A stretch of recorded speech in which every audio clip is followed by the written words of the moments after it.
Selamat sore Bapak Ibu Saudara sekalian, Shalom bagi kita di tempat ini. Damai sejahtera dari Tuhan Yesus senantiasa ada dalam kehidupan kita, baik hari ini kekal sampai selama-lamanya. Saya tetap Daud Silalahi Bapak Ibu. Jikalau Bapak Ibu melihat pangkasan saya agak plontos gini, jangan salah lihat, saya tetap Daud Silalahi. Dan kita akan sama-sama memuji Tuhan, kita akan sama-sama belajar firman Tuhan. Seberapa kita yang sudah hadir di tempat ini, saya mengapresiasi seluruh semangat dan cinta kasih dari Bapak Ibu Saudara yang datang ke tempat roh ibadah ini. Tentu mengorbankan banyak hal, namun Tuhanlah yang membalaskannya bagi kita semua. Mari sebelum kita bernyanyi dan memuji memuliakan nama Tuhan, kita akan tunduk kepala, kita akan berdoa bersama-sama terlebih dahulu untuk menyerahkan ibadah kita ke dalam tangan Tuhan. Mari kita berdoa bersama-sama. Bapa kami di surga, seberapa sidang jemaat Tuhan yang Tuhan gerakkan hatinya untuk datang beribadah di dalam ibadah PA ini atau Babel Study ini. Tuhanlah yang memberkati kami, yang menguatkan kami, dan yang memberikan hikmat kepada kami untuk kami bisa dapat mempelajari firman-Mu yang begitu dalam itu dan mempertanggungjawabkan iman kami terhadap orang-orang yang datang menanyakan tentang pengharapan kami atau tentang iman kami kepada diri kami sendiri, dan kami bisa memberi pertanggungjawaban kepada orang lain. Karena itulah juga salah satu tanggung jawab kami selama kami hidup di dunia ini. Terima kasih Bapa di surga, biarlah dari awal hingga pada akhirnya ibadah kami semuanya kami serahkan ke dalam tangan Tuhan. Sidang jemaat Tuhan, Tuhan urapi, maupun hamba-Mu yang hina ini kiranya Tuhan berkati sehingga bisa menyampaikan materi dengan seksama, dengan sederhana, dengan lugas, dan juga dengan padat, semuanya untuk kepujian kemuliaan nama Tuhan. Teman-teman kami ya pasti dalam perjalanan, Tuhan tolong, Tuhan sertai sehingga mereka sampai ke tempat rumah ibadah ini dengan selamat, bersama-sama dengan kami memuji dan memuliakan nama Tuhan. Ini doa kami ya Tuhan, segenap ungkapan hati kami yang jujur terhadap Tuhan, di dalam nama Tuhan Yesus, puji Tuhan, amin. Yuk kita akan nyanyikan satu pujian untuk mengawali ibadah kita. Kita akan nyanyikan Yesus Tuhan dan Allah kami.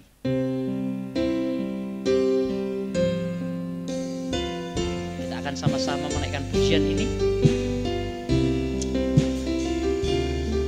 Yesus Tuhan dan Allah kami.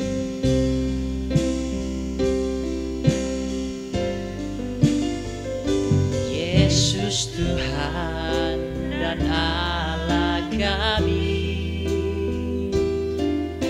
Engkau layak menerima pujian, hormat dan kuasa, sebab Kau telah ciptakan segalanya.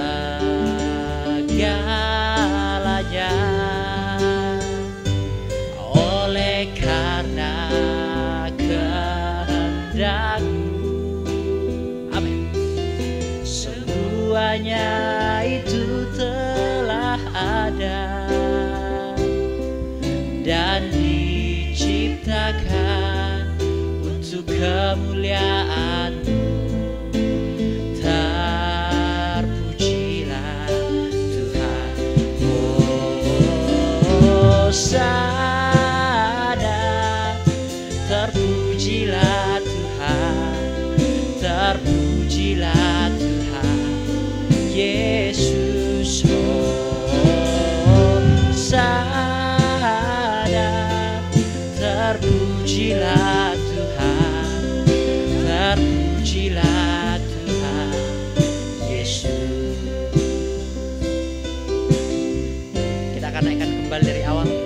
Yesus Tuhan dan Allah kami, Engkau layak menerima pujian, hormat dan kuasa, sebab Kau telah ciptakan segalanya.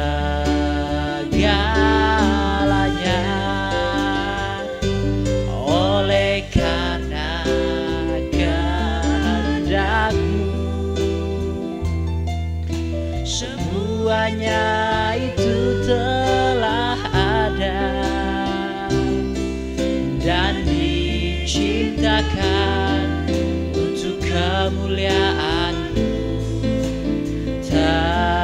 Terpujilah Tuhan,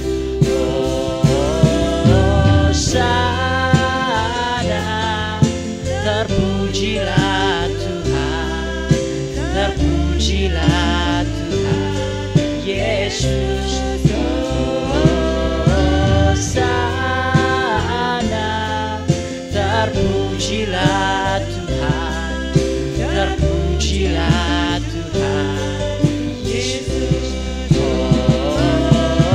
Hosana, terpujilah Tuhan, terpujilah Tuhan Yesus. Hosana, terpujilah Tuhan, terpujilah Tuhan Yesus. Terpujilah Tuhan Yesus. Dari pujian ini kita belajar bahwa biarlah setiap pujian, setiap doa, setiap tindakan kita serahkan kepada Tuhan. Biarlah nama Tuhan yang dipermuliakan di dalam kehidupan kita, dan Tuhan juga akan mempermuliakan kita, Bapak Ibu Saudara sekalian. Mari Bapak Ibu, kita akan mendengarkan materi kita, dan kita akan mungkin melakukannya di dalam 2 sesi.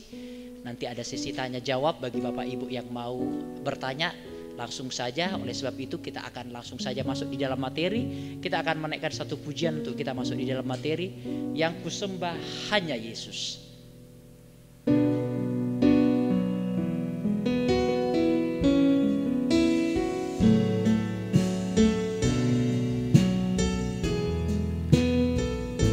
Yang kusembah hanya Yesus, yang kupuja hanya Yesus. Yang kusembah hanya Yesus, yang kupuja hanya Yesus, yang kusanjung hanya Yesus. Sebab Kau Allahku yang beri damai, hanya Yesus yang beri kuat, hanya Yesus yang beri rohnya, hanya Yesus. Sebab Kau Allahku, Yesus, Kau Allahku, Yesus, Engkau Tuhanku, Yesus, Engkau Rajaku yang turun ke dunia. Yesus, Kau ku sembah, curahkan Roh Kudus-Mu. Kini aku menyembah, masuk hadirat-Mu. Kita akan naikkan kembali pujian ini dari awal.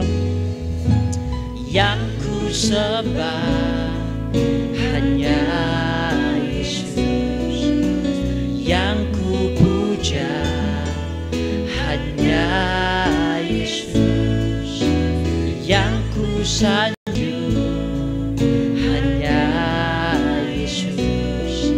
Sebab Kau Allahku yang beri damai, hanya Yesus yang beri kuat, hanya Yesus yang beri rohnya, hanya Yesus. Sebab Kau Allahku, Yesus, Kau Allahku, Yesus, Engkau Tuhanku, Yesus, Engkau Rajaku yang turun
masuk hadirat.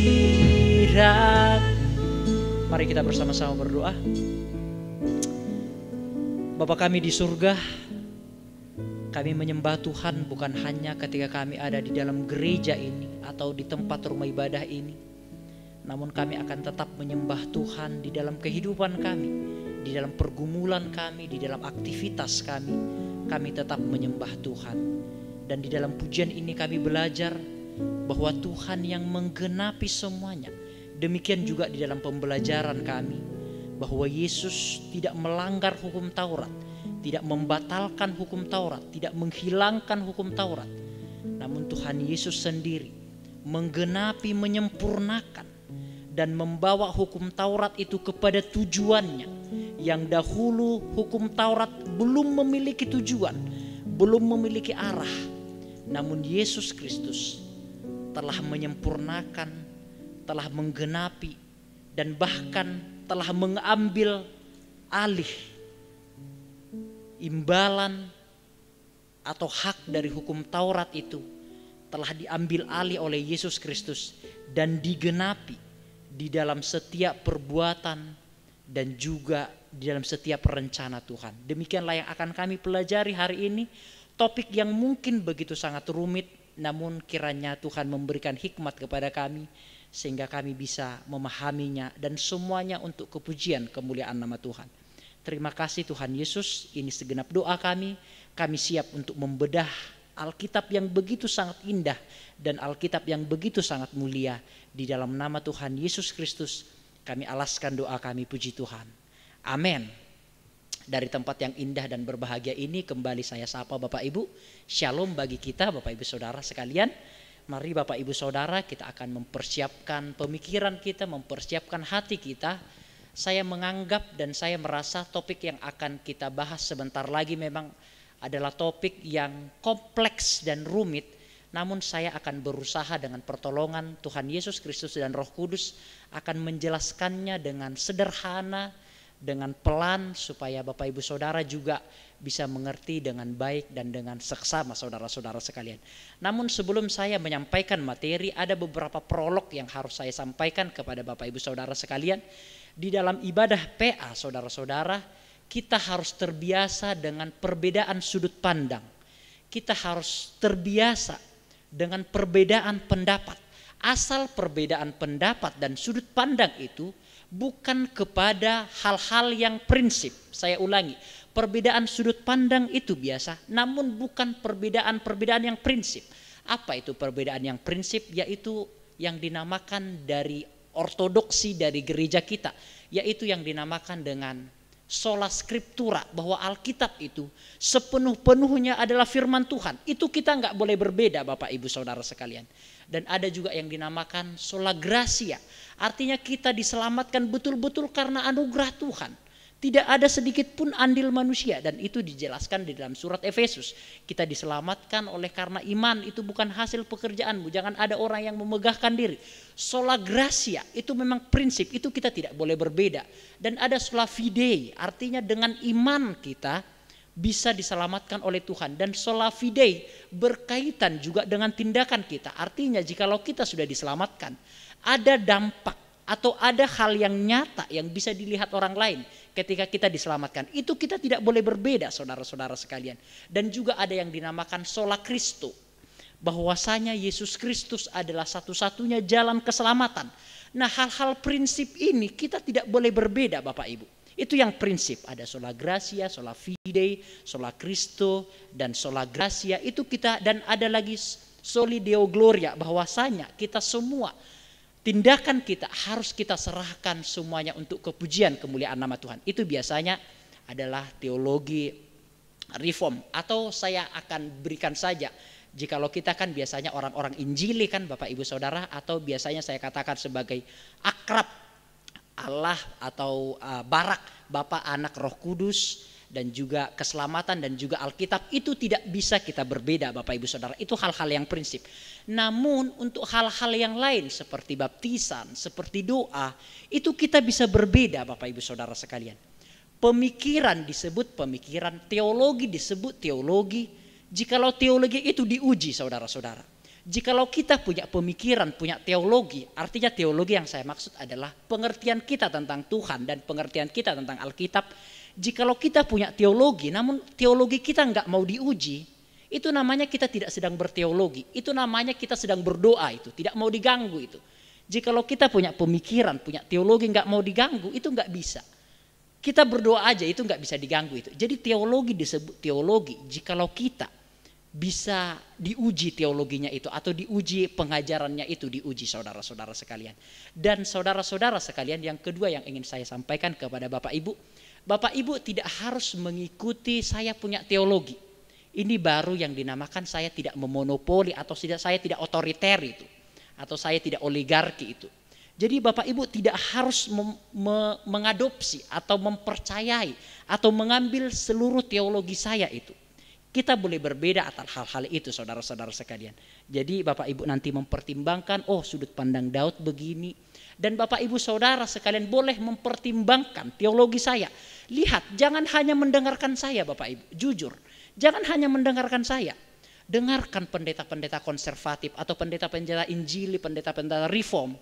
Seperti pendeta Budi Asali, pendeta Dr. Siventong, pendeta Dr. Yakub Susabda, pendeta Yakub Trihandoko, pendeta Erastus Susabdono, atau mungkin jikalau go internasional seperti Charles Riri, seperti Marlel Tine, seperti Erikson, seperti juga pendeta-pendeta yang senior saudara. Nanti saudara bisa mempertimbangkan, oh ternyata teologi Daud itu seperti ini.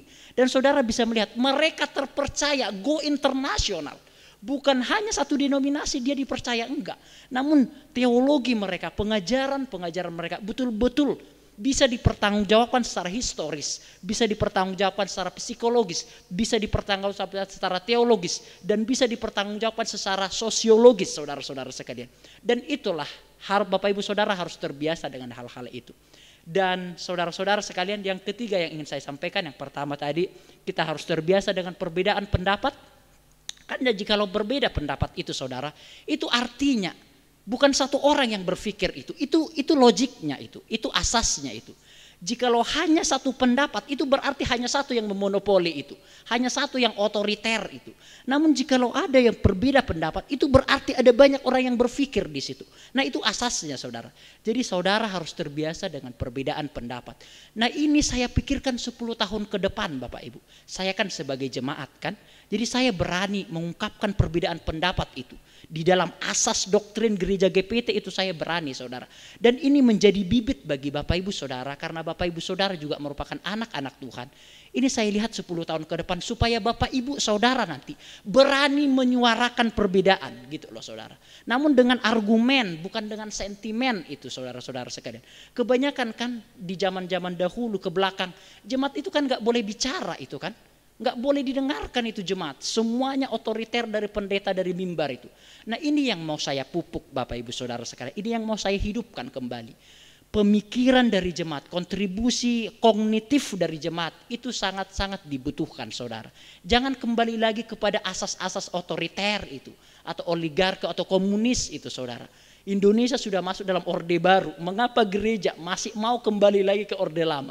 Bahkan negara kita sudah masuk orde baru itu, reformasi itu, jangan mau. Itu yang saya ingin aktifkan Bapak Ibu. Sehingga Bapak Ibu nanti bisa memilah, oh ini teologi ini benar. Itu yang mau saya aktifkan Bapak Ibu Saudara sekalian. Dan perbedaan itu biasa, asal jangan pada hal-hal yang prinsip. Dan Bapak Ibu tidak harus mengadopsi seluruh saya punya teologi itu. Dan Bapak Ibu harus mendengarkan banyak juga penjabaran-penjabaran Alkitab dari pendeta-pendeta yang tentu lebih pintar dan lebih profesional daripada saya saudara-saudara sekalian untuk memperlengkapi kognitif atau otak kita saudara. Dan yang terakhir, yang ketiga, saya tidak ada kepentingan pribadi ketika saya mengungkapkan perbedaan pendapat, enggak. Saya bahkan mengambil risiko yang sangat banyak di situ saudara ketika saya mencoba berbeda pendapat dari asas doktrin atau dogma gereja kita. Namun saya berani mengambil tindakan itu karena saya melihat 10 tahun ke depan, 15 tahun ke depan, Bapak Ibu Saudara lah yang akan menjadi pengajar-pengajar. Bapak Ibu Saudara lah yang akan menjadi regenerasi dari gereja ini Bapak Ibu. Sehingga siapapun nanti yang ada di gereja ini, Bapak Ibu bisa mengevaluasi, bisa memberikan sumbangsi pemikiran bagi gereja ini saudara-saudara. Oke ya, itu merupakan prolog yang harus saya sampaikan kepada Bapak Ibu Saudara sekalian. Oke, kita akan membaca Alkitab kita saudara-saudara sekalian. Kita akan masuk, saya akan membahas sedikit dari Matius pasal yang kelima ayat yang ke-17 sampai ayat yang ke-20. Kita akan selesaikan ayat ini saudara-saudara ya. Tentu sampai ayat yang ke-20 saja saya akan selesaikan utang saya kepada Bapak Ibu Saudara. Demikian firman Tuhan. Janganlah kamu menyangka bahwa aku datang untuk menyediakan hukum Taurat atau kitab para nabi. Aku datang bukan untuk meniadakannya, melainkan untuk menggenapinya. Karena aku berkata kepadamu, sesungguhnya selama belum lenyap langit dan bumi ini, satu iota atau satu titik pun tidak akan ditiadakan dari hukum Taurat sebelum semuanya terjadi. Karena itu siapa yang menyediakan salah satu perintah hukum Taurat, sekalipun yang paling kecil, dan mengajarkannya demikian kepada orang lain, ia akan menduduki tempat yang paling rendah di dalam kerajaan surga. Tetapi siapa yang melakukan dan mengajarkan segala perintah-perintah hukum Taurat, ia akan menduduki tempat yang tinggi di dalam kerajaan surga. Ayat yang ke-20, maka aku berkata kepadamu, jika hidup keagamaanmu tidak lebih benar daripada hidup keagamaan ahli-ahli Taurat dan orang-orang Farisi, sesungguhnya kamu tidak akan masuk ke dalam kerajaan surga. Saya akan sedikit mengulas poin-poin besarnya saja, bahwa ternyata Yesus menggenapi hukum Taurat ini merupakan topik yang rumit dan kompleks, bukan hanya di zaman kita hari ini, namun ini sudah menjadi topik yang rumit dan kompleks pada zaman Yesus Kristus, saudara-saudara sekalian. Pendengar-pendengar Yesus Kristus bukan hanya para murid pada saat hari itu, namun orang awam dan juga ada ahli Taurat dan orang Farisi. Di ayat 17 itu jelas dikatakan, jangan kamu menyangka, berarti sudah ada yang salah paham di situ terhadap pengajaran-pengajaran Yesus. Karena pengajaran Yesus, saudara, merupakan pengajaran yang baru dan juga menggunakan metode yang baru, saudara. Jadi bukan hanya pengajarannya baru, namun dia menggunakan metode yang baru di dalam mengajarkan. Makanya orang takjub terhadap pengajaran-pengajaran Yesus yang berbeda jauh dari pengajaran ahli Taurat, orang-orang Farisi, ataupun rabi-rabi Yahudi pada saat hari itu. Nah, sehingga ini menimbulkan polemik dan salah paham di kalangan Yesus Kristus pada saat hari itu. Sehingga banyak ahli-ahli Taurat berpikir bahwasanya Yesus ini meniadakan hukum Taurat ini. Bahkan jikalau kita cross check seluruh Alkitab, ahli-ahli Taurat, orang Farisi itu mencari-cari kesalahan Yesus Kristus, saudara. Apakah Yesus Kristus ini melanggar perintah Musa, hukum Taurat atau tidak ini? Nah, mereka ahli-ahli Taurat dan orang-orang Farisi, bukan hanya mereka menganggap Yesus, mencari-cari kesalahan Yesus yang beranggapan Yesus melanggar hukum Taurat itu, namun penjabaran-penjabaran dari hukum Taurat itu kan ada, saya sebutkan sebagai Talmud itu. Kan itu kan ada penjabaran-penjabarannya. Jadi mereka juga jikalau penjabaran-penjabaran dari hukum Taurat itu dilanggar oleh Yesus, mereka menganggap Yesus telah melanggar hukum Taurat. Padahal penjabaran-penjabaran hukum Taurat itu adalah tafsiran daripada rabi-rabi gereja atau rabi-rabi orang Yahudi atau ahli-ahli Taurat yang bukan original teksnya loh, hanya penjabaran-penjabarannya. Nah, jikalau Yesus pun dikira melanggar penjabaran-penjabaran dari hukum Taurat, mereka menganggap Yesus telah melanggar hukum Taurat. Walaupun sejatinya original teksnya tidak dilanggar oleh Yesus. Sehingga kita bisa melihat polemik di zaman Yesus pada saat hari itu. Saya selalu berkata, saudara, kita harus memahami Alkitab menurut kacamata orang Yahudi. Karena ini bukan tulisan opung kita, Bapak Ibu, nenek moyang kita, enggak. Ini bukan tulisan orang Batak, enggak, orang Jawa apalagi, orang Tiongkok apalagi. Ini tulisan orang Yahudi. Sehingga saya selalu berusaha melihat seluruh Alkitab itu dari kacamata orang Yahudi atau dari kacamata orang Timur Tengah, saudara. Nah, jadi kita bisa melihat polemik di zaman Yesus. Sudah ada yang salah paham terhadap ajaran Yesus yang baru dengan menggunakan metode yang baru. Nah, polemik ini bukan hanya dialami oleh ahli Taurat atau orang-orang awam pada saat hari itu, namun dialami juga oleh pengikut-pengikut Yesus, murid-murid pada saat hari itu. Jadi barangkali ada juga yang agak salah paham terhadap pengajaran Yesus. Dilihat pengajaran Yesus begini, saudara. Rabi-rabi Yahudi atau nabi-nabi itu selalu berkata begini, Tuhan berfirman. Selalu begitu kan, nabi-nabi sebelumnya kan, Tuhan berfirman. Atau Musa berkata, atau Nabi Yeremia berkata. Namun Yesus beda. Aku berkata kepadamu, aku berkata kepadamu. Jadi ini juga menimbulkan polemik. Yesus ini beda ini dengan nabi-nabi terdahulu ini.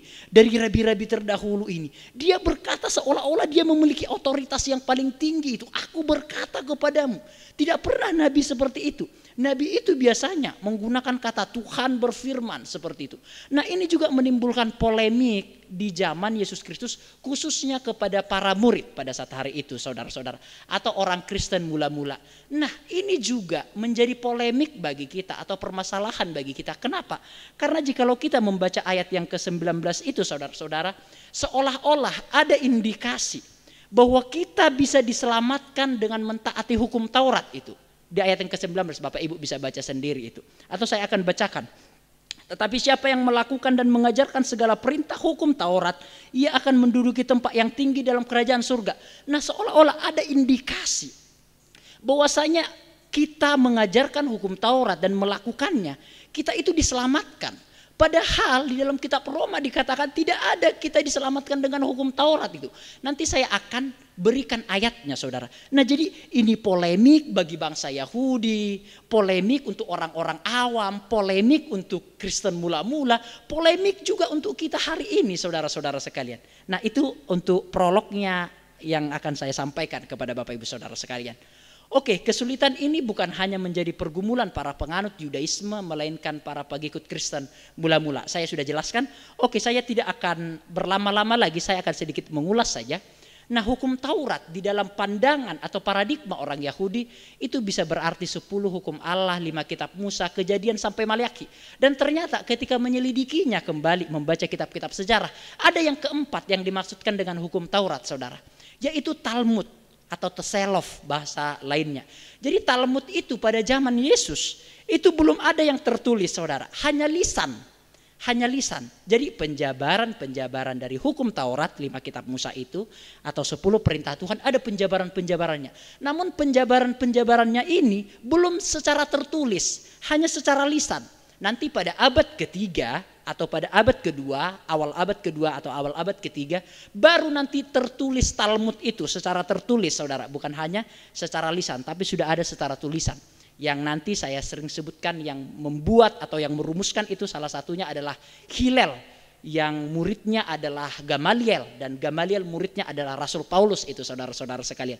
Nah baru dirumuskan. Jadi hukum Taurat itu bisa juga yang dimaksudkan di dalam hukum Taurat itu adalah Talmud itu sendiri atau Teselof bahasa dahulunya itu, sebelum berubah nanti menjadi Talmud itu. Nah Talmud ini ada 613 hukum, saudara. Diatur cara berjalan, cara menulis diatur. Nuhun sewu Bapak Ibu. Cara buang air besar diatur, Bapak Ibu Saudara sekalian. Cara berpakaian diatur, cara menatap diatur, cara ke rumah ibadah diatur. Begitu sangat doktrinal, begitu sangat otoriter, oligarki, komunis mungkin bahkan saya katakan. Jadi begitu tertekannya bangsa Israel pada saat hari itu. Sehingga jikalau kita melihat ayat Alkitab yang berkata, Yesus berkata begini, marilah kepadaku yang letih lesu dan berbeban berat. Itu bukan pergumulan-pergumulan hidup, Bapak Ibu. Boleh saja nanti akan diarahkan ke sana. Namun original teksnya itu berkata bahwa itu adalah hukum Taurat, penjabaran hukum Taurat yang sangat jelimet gitu loh, yang sama rumit jelimet gitu loh, tanpa dibahas logiknya itu, tanpa dibahas moralnya itu. Jadi kan penjabaran-penjabarannya itu kan disampaikan oleh rabi-rabi itu kan. Namun rabi-rabi itu sendiri tidak melakukan itu, saudara sekalian. Jadi itu seperti anak kecil dibuat satu beban 50 kilo yang harus dipundak oleh anak kecil itu. Begitulah tuntutan-tuntutan dari hukum Taurat itu sendiri, saudara. Saya kasih contoh, saudara, penjabaran dari hukum Taurat yang disebutkan Talmud. Kan di dalam hukum Taurat dikatakan ingat dan kuduskanlah hari Sabat, kan begitu kan? Nanti di dalam penjabarannya, saudara sekalian, yang dirumuskan oleh para rabinik-rabinik Yahudi, dikatakan bahwasanya untuk hari Sabat itu nggak boleh bekerja. Nah bekerja ini juga nanti ditafsirkan itu. Bekerja itu seperti apa? Nanti ditafsirkan. Nggak boleh mengangkat beban yang segenggam anggur itu. Nggak, pokoknya itu intinya. Segenggam setangkai anggur gitu kan. Itu nggak boleh membawa beban itu. Nggak boleh berjalan dengan membawa air. Jadi ditafsirkan semuanya. Apa itu? Tidak boleh bekerja itu. Kan harus rinci kan. Nanti nggak boleh menulis, mengangkat anak nggak boleh Bapak Ibu. Mengangkat anak karena itu kan beban sudah melebihi satu tangkai anggur itu saudara. Jadi begitu jelimetnya, begitu ribetnya, begitu rumitnya bangsa Israel pada saat hari itu. Nah itulah yang dimaksudkan hukum Taurat saudara. Nah untuk memahami hukum Taurat ini ada yang dinamakan hukum dekret Allah yang masih berlaku sampai sekarang. Ini penting saudara. Masih berlaku sampai sekarang. Apa itu contohnya? Seperti 10 perintah Tuhan itu masih berlaku. Seperti juga untuk ajakan-ajakan untuk beribadah itu masih berlaku. Itu yang dinamakan hukum dekret Allah. Hukum yang kekal sampai selama-lamanya. Namun untuk memahami hukum Taurat yang saya maksudkan adalah bukan hanya 10 perintah Allah saudara-saudara ya, bukan hanya 5 kitab Musa, namun hukum Taurat yang saya maksudkan adalah keseluruhan dari perjanjian lama. Karena begitulah pandangan orang Yahudi. Kadang hukum Taurat itu disamakan untuk mewakili seluruh perjanjian lama saudara. Nah ada hukum seremonial namanya, seperti sunat, seperti juga korban-korban bakaran, seperti tekukur, seperti lembu sapi, seperti juga tidak boleh beribadah pada hari Sabat, tidak boleh bekerja pada hari Sabat dan seterusnya. Persepuluhan itu namanya hukum seremonial. Ada yang masih berlaku, namun ada yang tidak berlaku lagi, saudara-saudara sekalian. Seperti sunat kan tidak berlaku lagi kan itu kan? Itu namanya hukum seremonial. Namun masih ada yang berlaku. Namun ada yang dinamakan hukum sipil itu. Yaitu mata ganti mata, gigi ganti gigi, yang salah dihukum mati, yang berzina dilempari pakai batu. Tentu ini tidak berlaku lagi saudara-saudara ya. Ini tidak berlaku lagi. Nah begitu cara memahami perjanjian lama khususnya saudara. Oke, saya tidak akan muluk-muluk. Saya akan langsung masuk saja kepada ayat yang ke-17 itu saudara-saudara. Saya akan bacakan ulang. Jangan kamu menyangka bahwa aku datang untuk meniadakan hukum Taurat. Ternyata Yesus seringkali disalahpahami Bapak Ibu. Bapak Ibu ada orang di sini yang sering disalahpahami itu? Enggak usah takut Bapak Ibu. Enggak usah takut. Yesus pun sering disalahpahami itu. Apalagi Yesus memberikan pengajaran yang berbeda itu. Membongkar itu Bapak Ibu Saudara sekalian. Mungkin saya lihat, saya agak sedikit, ya mungkin saya ketahuilah sedikit perasaan Yesus itu. Jadi membongkar adat istiadat bangsa Yahudi yang oligarki otoriter itu saudara. Dibongkar habis. Itu mungkin seperti saya itu yang berusaha untuk sedikit mengomentari pengajaran asas gereja tabernakel itu saudara. Sehingga mungkin banyak yang salah sangka itu. Namun saya tidak terlalu peduli untuk hal-hal itu saudara. Yang penting saya menyampaikannya dengan disiplin ilmu itu. Oke, bahwa aku datang untuk menyediakan hukum Taurat. Jangan kamu menyangka bahwa aku datang menyediakan hukum Taurat atau kitab para nabi. Maksudnya keseluruhan dari perjanjian lama itu. Aku datang bukan untuk menyediakannya, melainkan untuk menggenapinya. Nah kata menggenapi saudara-saudara menggunakan kata plero. Saya telah bahas sebelumnya itu. Lebih tepat digunakan itu bahwasanya plero itu adalah kehidupan dan pelayanan Yesus. Aku datang, kan Yesus mengatakan kan, aku datang. Di ayat yang ke-17 adalah untuk membawa Taurat kepada tujuannya. Oke, kita akan sedikit membahas saudara ya. Coba kita baca Matius pasal yang ketiga ayat yang ke-15. Menggunakan kata plero juga saudara-saudara. Matius pasal yang ketiga ayat yang ke-15. Lalu Yesus menjawab katanya kepadanya, biarlah hal itu terjadi karena demikianlah sepatutnya kita menggenapkan seluruh kehendak Allah. Dan Yohanes pun menurutinya. Menggenapkan, kata menggenapkan juga menggunakan kata plero. Maksudnya begini, Yohanes itu kan bilang sama Yesus bahasa sehari-harinya itu, kamu gak usah dibaptis, harusnya aku yang dibaptis. Namun Yesus berkata, biarlah hal itu terjadi supaya sepatutnya kita menggenapkan seluruh kehendak Allah. Menggunakan kata plero menggenapinya. Sehingga kata plero yang ada di dalam pasal yang kelima ayat yang ke-17 itu, Yesus menggunakan kata plero di situ bukan meniadakan melainkan untuk menggenapinya. Lebih kepada Yesus membawa Taurat kepada tujuannya itu atau menggenapkan seluruh apa yang belum tergenapi itu. Itu begitu maksudnya saudara-saudara. Sehingga Yesus bukan melanggar hukum Taurat namun menggenapi seluruh hukum Taurat itu saudara-saudara. Penggunaan kata plero di dalam Injil Matius dan dengan pertimbangan konteks yang tadi menunjukkan bahwa tujuan dari kehidupan dan pelayanan Yesus Kristus adalah untuk memenuhi tujuan Taurat. Saudara-saudara, sebelum Yesus datang ke dunia dan dia melakukan seluruh pekerjaan-pekerjaan yang diberikan oleh Bapa tentunya visi misinya, Hukum Taurat itu seolah-olah belum punya arah itu saudara. Seolah-olah belum punya tujuan itu. Belum sempurna itu. Tanda petik ya, tanda petik. Belum sempurna itu. Namun ketika Yesus datang menggenapi seluruh nubuatan itu saudara. Maka hukum Taurat itu ada tujuannya. Ada pentingnya, ada kegunaannya gitu loh. Enggak ngambang gitu-gitu saja hukum Taurat. Namun ada tujuannya. Yang menarik saudara, yang digenapi Yesus Kristus bukan hanya nubuatan-nubuatan yang dekat dengan zaman Yesus Kristus itu. Atau contoh mungkin kitab Mika itu kan masih dekat dengan Yesus Kristus. Kira-kira 600 tahun setelah Yesus, sebelum Yesus lahir itu, kitab Mika itu. Namun nubuatan Yesus Kristus yang digenapi itu pada zaman Musa. Musa pernah berkata, akan datang seorang seperti aku loh, yang akan memerintahkan engkau kekal sampai selama-lamanya. Digenapkan di zaman Musa itu saudara-saudara. Di zaman Daud pun demikian. Akan ada kerajaan yang kekal sampai selama-lamanya. Dan keturunanmu Daud akan menghasilkan keturunan yang kerajaannya tidak akan pecah sampai selama-lamanya. Yang akan memerintah sampai selama-lamanya. Dan Yesus lahir dari keturunan Daud. Nah ini saudara, Musa tidak ketemu dengan Daud, tidak ketemu dengan Yesaya, tidak ketemu dengan Yeremia itu, tidak ketemu dengan Mika itu. Namun semuanya digenapkan di dalam diri Yesus Kristus. Ini indahnya Alkitab saudara. Jadi Alkitab itu tidak dimonopoli itu atau tidak dirumbuk itu saudara sekalian. Penulis-penulisnya itu enggak rumbukan itu. Namun digenapkan di dalam diri Yesus Kristus yang ditulis oleh orang yang berbeda pada zaman yang berbeda, pada situasi kondisi yang berbeda. Itulah yang membuat saya mempercayai Yesus Kristus sebagai penyempurna dari hukum Taurat itu atau sebagai penggenap dari hukum Taurat itu. Indah kan Bapak Ibu Saudara sekalian jikalau kita meng-cross check dari akar historisnya itu saudara-saudara sekalian. Oke, kata plero sebelumnya sudah muncul sebanyak 5 kali.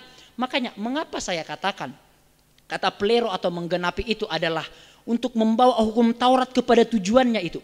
Karena ayat-ayat sebelumnya itu mengindikasikan atau menjelaskan kata plero itu dengan maksud yang sama. Begitu kalau menafsirkan Alkitab saudara. Oh, dilihat kata plero atau kata menggenapi di ayat-ayat sebelumnya. Ada Matius 1 ayat yang ke-22, 2 ayat yang ke-15, ayat ke-17, 23 ayat yang ke-4, 14 dan juga di Matius 3 ayat yang ke-15 tadi.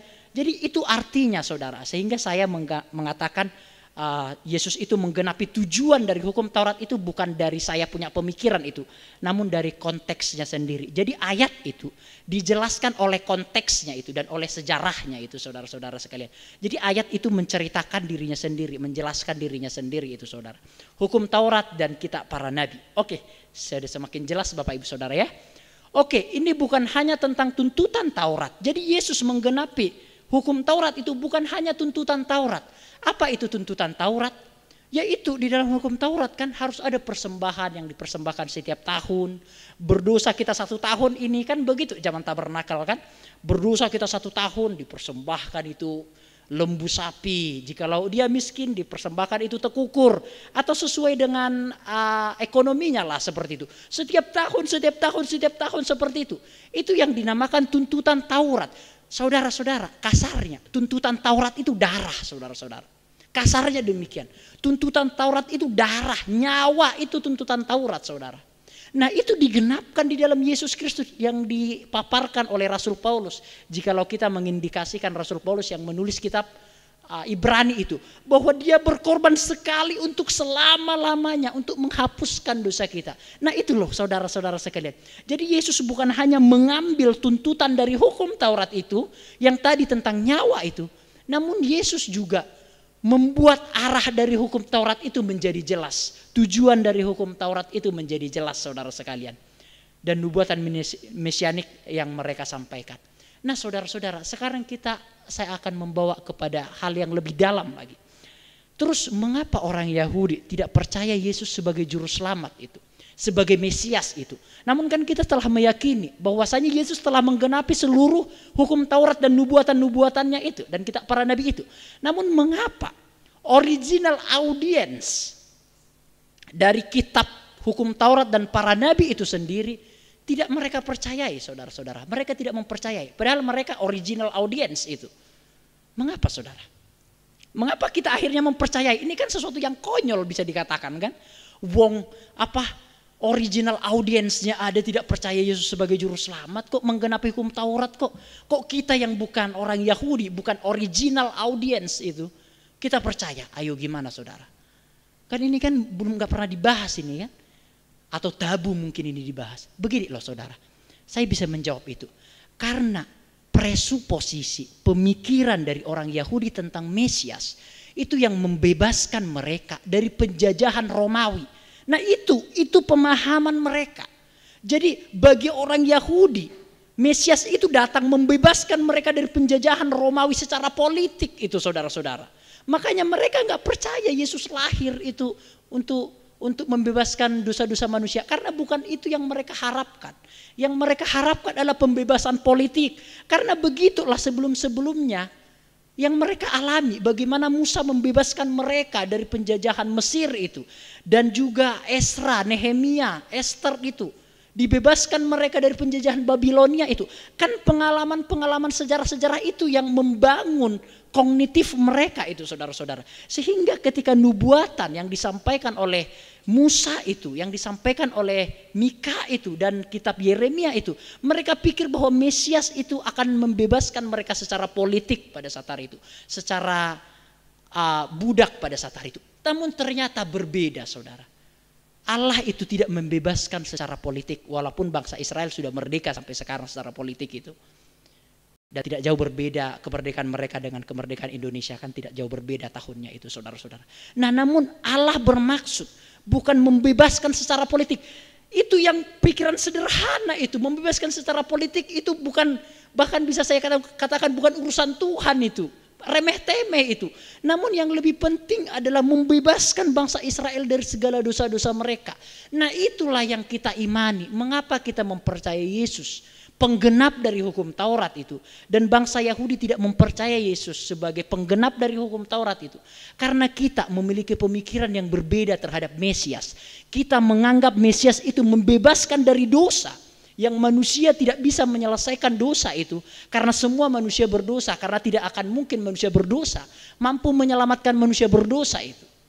Namun bangsa Yahudi memikirkan Mesias itu sebagai pembebas dari politik, dari penjajahan itu saudara-saudara. Makanya kita beriman Bapak Ibu. Jadi kita lebih dalam daripada memikirkan hal-hal politik itu. Kita memikirkan hal yang lebih important dari hal-hal politik itu saudara. Namun tentu kita tidak bisa mengatakan mereka itu tidak punya pemikiran. Enggak, mereka tetap pewaris dari kerajaan surga.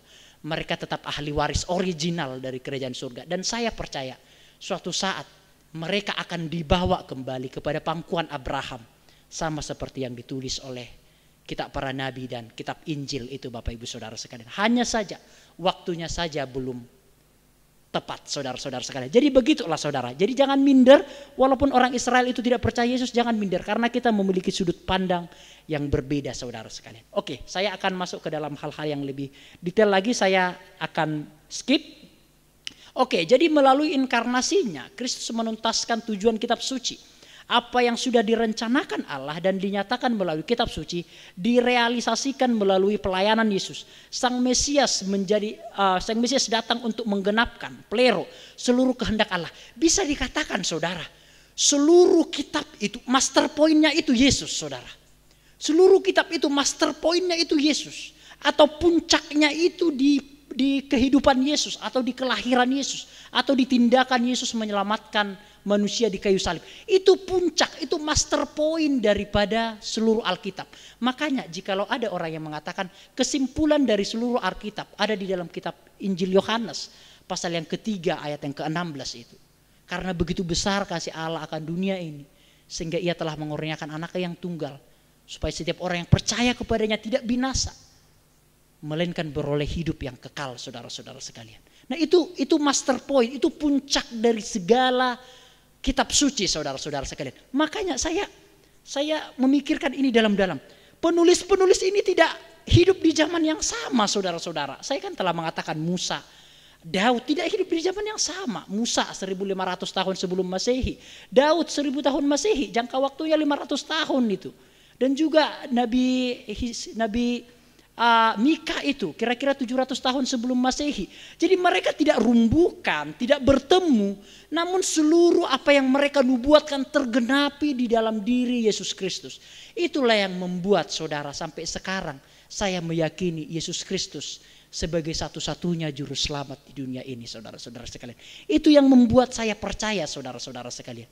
Nah, ini kan pelajaran-pelajaran yang seperti ini kan bisa kita tarik satu pelajaran yang menguatkan iman kita. Bukan hanya penjabaran-penjabaran yang untuk kehidupan di kerjaan kita, bukan hanya, tapi pengertian hikmat ini dari keseluruhan, secara komprehensif, menyeluruh. Kita akan tarik pelajaran bahwasanya Yesus Kristus satu-satunya juru selamat yang tidak perlu kita ragukan lagi, saudara-saudara sekalian. Jadi Yesus merupakan master point, penggenap, penyempurna, pembawa kepada tujuan dari hukum Taurat yang dahulunya itu tidak memiliki tujuan, itu tidak memiliki arah itu. Itu seperti sepeda motor yang tidak memiliki pengemudinya itu, saudara-saudara. Jikalau saya bisa memvisualisasikannya. Namun Yesus mengemudikan itu, hukum Taurat, dan mengarahkan kepada tujuan yang benar, saudara-saudara. Oke. Nah, saya mengatakan saudara bahwa Yesus telah menggenapi hukum Taurat, bukan melanggar. Sebab Kristus adalah kegenapan hukum Taurat di dalam Roma pasal yang ke-10 ayat yang ke-4. Sehingga kebenaran diperoleh tiap-tiap orang yang percaya. Jadi Kristus adalah kegenapan dari hukum Taurat. Dalam terjemahan yang lain seperti ini. Kristus penyempurna dari hukum Taurat itu, saudara-saudara sekalian. Disempurnakan hukum Taurat itu. Di dalam Galatia 3 ayat yang ke-24 juga dikatakan dalam versi mudah dibaca ya. Jadi hukum Taurat adalah penuntun bagi kita yang membawa kita kepada Kristus. Setelah Kristus datang, kita dapat benar di hadapan Allah melalui jalan iman. Jadi hukum Taurat itu hanya penuntun. Saya kan mengatakan kan bahwa hukum Taurat itu seperti ronsen, saudara sekalian. Hanya meng-cross-check, oh ini yang salah di dalam diri kita. Oh ini masalahnya ini. Oh ini tulang-tulangnya patah ini. Oh ini ada penyakit-penyakitnya ini. Tapi untuk menyembuhkan itu bukan ronsen itu, saudara. Namun dokter itu sendiri, saudara. Nah begitulah. Hukum Taurat itu hanya untuk menjelaskan dosa-dosa kita. Kamu salah, ini tidak boleh kamu lakukan. Kalau kamu lakukan ini ada rewardnya. Kalau kamu melakukan ini ada implikasinya dan seterusnya. Namun untuk menyelesaikan itu semua adalah pribadi Yesus Kristus. Makanya saudara-saudara sekalian, kita orang-orang Kristen tidak terpaku budaya-budaya atau adat istiadat dari orang Yahudi itu, hukum Taurat itu, seperti sunat. Kita jangan kembali lagi kepada asas-asas yang lama, yang oligarki, yang otoriter itu, saudara-saudara. Kita sudah masuk kepada hukum kasih karunia. Bukan berarti hukum Taurat itu tidak berlaku lagi, tetap berlaku, saudara. Namun sudah disempurnakan melalui hukum kasih karunia. Bayangkan jikalau kita seperti tetangga kita itu yang di seberang itu, saudara. Semuanya diatur. Mungkin saya tidak akan bisa selamat, saudara-saudara. Enggak bisa, begitu jelimet, begitu ribetnya, saudara-saudara sekalian. Nah makanya saya selalu mengatakan, di dalam penyampaian saya pun kita harus fleksibel. Kita harus bisa menyesuaikan diri. Jangan kembali lagi kepada ortodoksi yang lama itu loh. Saya selalu mengatakan itu. Yuk kita lakukan terobosan-terobosan baru. Yuk kita bongkar mungkin pemikiran-pemikiran yang lama yang dahulu itu. Yang mungkin logiknya itu belum dibahas itu atau belum dipaparkan itu, saudara-saudara sekalian. Jadi itu, jangan kembali lagi kepada asas-asas yang lama karena kita sudah disempurnakan melalui hukum kasih karunia. Nah saudara-saudara, kita akan masuk di ayat yang ke-18 saudara-saudara ya. Oke, kita selesai ayat yang ke-17, ayat yang ke-18. Mari kita akan baca dalam Matius pasal yang ke-5. Karena aku berkata kepadamu, sesungguhnya selama belum lenyap langit dan bumi, satu iota dan satu titik pun tidak akan ditiadakan dari hukum Taurat sebelum semuanya terjadi. Saya telah menyatakan sejak awal, sebelum saya membacakan ini, di dalam penafsiran, ilmu penafsiran hermeneutik dan homiletik, saya mengatakan di zaman Yesus Kristus ada 3 bahasa. Yang pertama bahasa Aramaik, di mana itu menjadi bahasa sehari-hari mereka. Yang kedua bahasa Yunani, bahasa internasional mereka. Yang ketiga adalah bahasa Ibrani, bahasa kesukuan mereka yang mereka pakai ketika mereka ada di rumah ibadat. Dan itu dijelaskan di dalam ayat ini, saudara. Kata iota yang dimaksud di dalam bahasa Yunani. Jadi Yesus bisa berbahasa Yunani itu, saudara-saudara sekalian. Dan yod juga yang dimaksud adalah bahasa Ibrani. Dari akar kata yod itu, saudara-saudara sekalian. Jadi lihatlah apa yang saya sampaikan. Selalu bersandar kepada kitab suci itu saudara. Bahwa Yesus bisa menggunakan 3 bahasa. Dan original teks dari Alkitab perjanjian baru itu adalah bahasa Yunani. Dan original teks di dalam perjanjian lama itu adalah bahasa Ibrani saudara-saudara sekalian. Sehingga bahasa itu menjadi tolok ukur. Saya tidak peduli engkau dapat ilham dari mana. Original teks menjadi tolok ukurnya saudara-saudara sekalian. Untuk menjelaskan ayat itu. Makanya saya selalu mengatakan, sampaikanlah ayat itu menurut apa maksud penulis pada masa itu. Bukan menurut apa maksud kita pada masa ini saudara. Itu yang dimaksudkan original teks dan original audiensnya itu saudara-saudara sekalian. Jadi dikatakan di situ, langit dan bumi ini akan lenyap loh saudara. Percaya saudara ya. Langit dan bumi akan lenyap. Ingat itu. Alkitab berkata, langit dan bumi akan lenyap. Dikatakan di situ sesungguhnya selama belum lenyap langit dan bumi, dan pastinya akan lenyap langit dan bumi. Maksudnya sebelum semuanya ini binasa saudara, satu iota atau satu titik pun di dalam Alkitab tidak akan ditiadakan saudara. Jadi saudara-saudara sekalian, kita bisa ambil satu kesimpulan di sini. Jadi semuanya dulu tergenapi di dalam Alkitab, baru langit dan bumi ini akan berakhir itu saudara. Itu esensinya itu. Itu asasnya itu saudara. Jadi semua dulu tergenapi di dalam Alkitab, baru semua bumi ini akan berakhir saudara. Sekarang kita identifikasi apa yang belum berakhir itu. Ada yang bisa jawab apa yang belum berakhir itu, atau nubuatan-nubuatan yang belum tergenapi itu apa itu? Kemungkinan hanya satu, kemungkinan kita bisa berbeda itu. Kedatangan Yesus kedua kali itu saudara-saudara. Itu belum tergenapi. Dan mungkin kita bisa berbeda yang kedua. Bahwa bangsa Israel akan dibawa kembali kepada kesukuannya itu. Atau mereka akan percaya kepada Yesus Kristus itu. Mungkin hanya 2. Kita bisa berbeda untuk yang kedua itu. Enggak masalah. Hal-hal yang lumrah itu mah. Nah namun saudara-saudara, waktunya kita enggak tahu. Kapan waktunya berakhir kita enggak tahu. Kapan waktunya semua ini digenapi kita tidak akan tahu. Dan bahkan anak pun tidak tahu. Tapi benar nggak anak nggak tahu itu saudara-saudara? Kan Alkitab berkata kan, hanya Bapa yang tahu, bahkan anak pun tidak tahu. Namun jikalau kita memahami ayat itu lebih detail lagi, saya akan sedikit merembet saudara ya. Benarkah Yesus tidak tahu kapan berakhirnya dunia ini? Atau akhir zaman itu? Hello. Tapi ayat itu berkata, bahkan anak pun tidak tahu itu. Nah saudara-saudara, di dalam hemat saya, kita boleh berbeda pendapat ya. Itu namanya saya tidak otoriter itu. Saya memberikan konklusi atau stimulus bagi kita punya pemikiran itu. Ketika ayat itu dikatakan Yesus Kristus berposisi sebagai manusia itu. Kan saya kan telah mengatakan bahwa Yesus Kristus ada sifat manusianya, ada dagingnya, ada kealahannya itu. Jadi ketika dikatakan bahkan anak pun tidak tahu. Makanya anak sebagai manusianya itu loh, itu tidak tahu.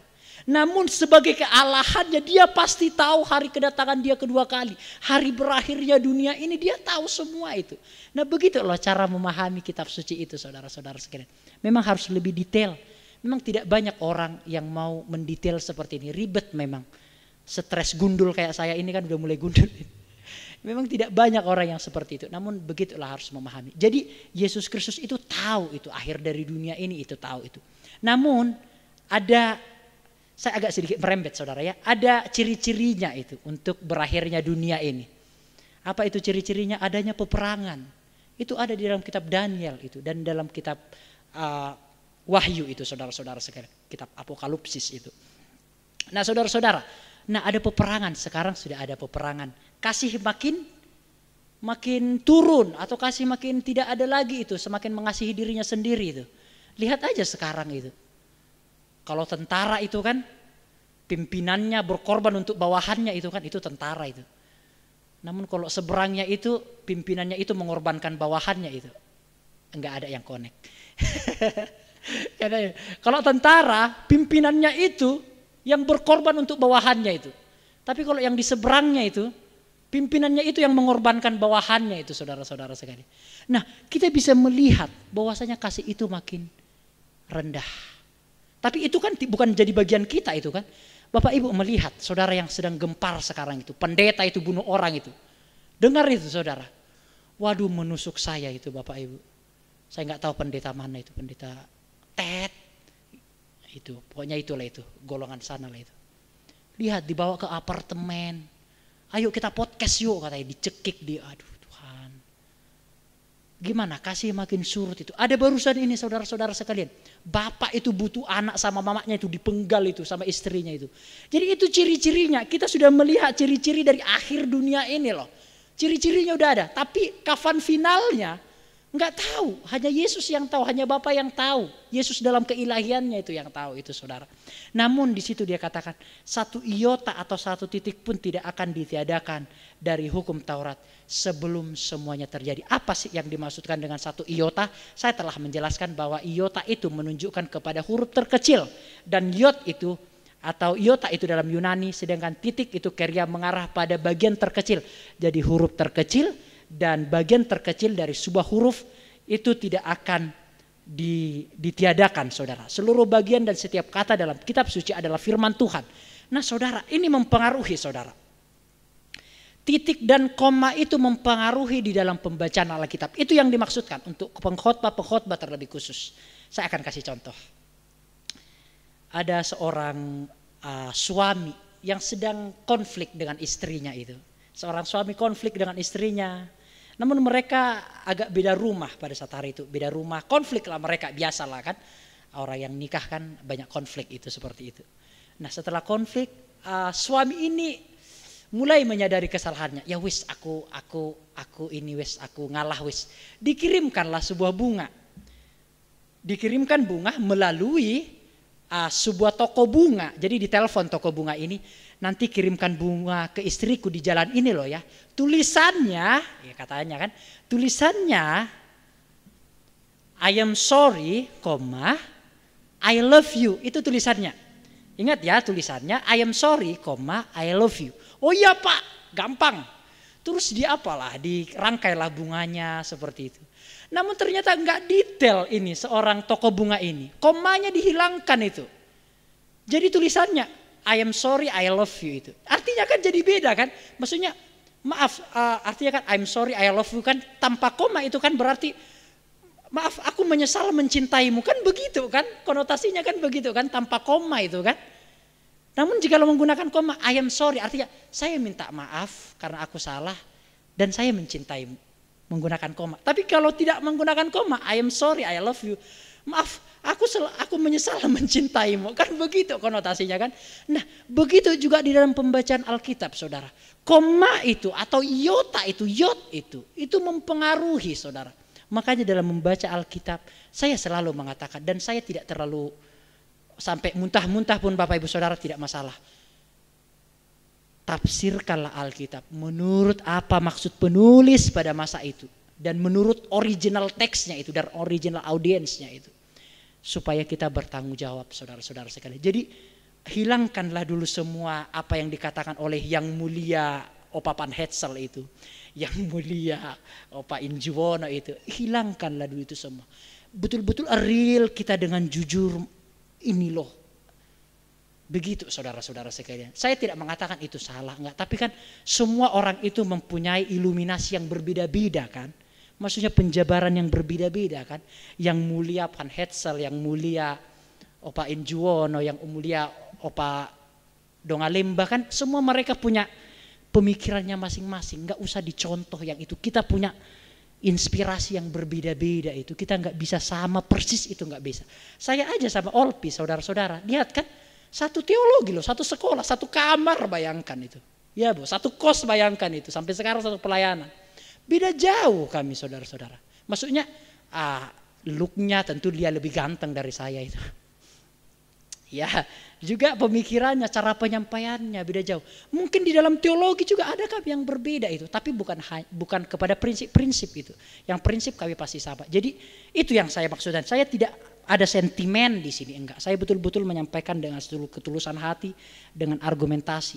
Yuk dilihat titik komanya, dilihat original teksnya dan seterusnya saudara-saudara sekalian. Oke, saya tidak akan masuk lagi. Oke, kita akan masuk ayat yang ke-19 ya. Ayat yang ke-19. Kita selesaikan. Karena itu siapa yang meniadakan salah satu perintah hukum Taurat sekalipun yang paling kecil dan mengajarkannya demikian kepada orang lain, ia akan menduduki tempat yang paling rendah di dalam kerajaan surga. Tetapi siapa yang melakukan dan mengajarkan segala perintah hukum Taurat, ia akan menduduki tempat yang paling tinggi dalam kerajaan surga.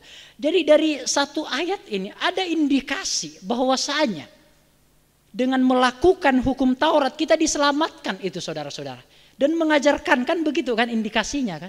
Namun bukan begitu, maka untuk memahami ayat itu tidak seperti itu saudara-saudara sekalian. Kata Yunani bukan sekedar melanggar atau meniadakan itu, tetapi menjabut atau melepaskan sekalipun yang tak paling kecil. Nah di dalam ayat ini juga ada indikasi bahwasanya kerajaan surga itu ada yang tinggi ada yang rendah itu kan begitu kan.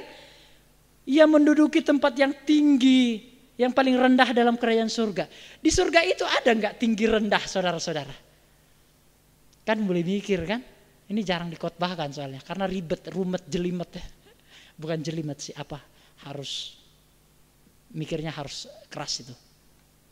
Di dalam surga ada tempat yang paling rendah atau tempat yang paling tinggi itu saudara. Ada orang yang berguyon sama saya itu. Gak usah serius-serius bro di dalam kekristenan itu. Di halaman surga aja udah cukup kok, yang penting masuk surga itu katanya. Iya kan? Ada pernah? Nggak usah serius-serius. Yang penting percaya Tuhan Yesus. Yang penting masuk surga, entah itu di halamannya itu, entah itu di pinggir-pinggir surga itu pun nggak terlalu peduli aku katanya. Ya oke, itu imanmu itu. Tapi saya percaya Bapak Ibu, surga itu memiliki tempat yang rendah, tempat yang tinggi, atau tempat yang spesial, atau tempat yang biasa. Saya percaya akan hal itu. Kenapa? Karena tindakan seseorang, perilaku seseorang di dalam kehidupan ini, saudara, di dalam kehidupan kita, itu menentukan kita di surga itu tempat yang tinggi atau tempat yang rendah. Saya percaya itu. Dan saya juga melihat seluruh tafsiran-tafsiran yang Injili, yang Reform itu, semua mempercayai hal itu. Karena apa Bapak Ibu Saudara sekalian? Di dalam ayat Alkitab ada dikatakan mahkota itu. Mahkota saudara, tentu mahkotanya nggak seperti ini disampaikan ke kepala saya, tentu nggak seperti itu kan, itu tidak boleh kita tafsirkan literal itu kan, mahkota yang dimaksudkan kan nggak seperti itu. Tentu ada reward yang berbeda yang diberikan kepada seseorang dibandingkan orang umum pada umumnya saudara. Misalnya nih, seperti Rasul Paulus yang sudah berkorban banyak hal itu. Dikorbankan pekerjaannya, dikorbankan nyawanya itu, dikorbankan istrinya itu. Tanda petik, jikalau kita sepakat Rasul Paulus itu menikah itu. Dikorbankan semua jabatan-jabatannya dan dia bahkan dieksekusi di Roma itu, dipenggal kepalanya. Nah saya pasti meyakini dia akan menempati tempat yang spesial itu. Karena tidak semua orang seperti dia, kan logiknya kan begitu saudara-saudara ya.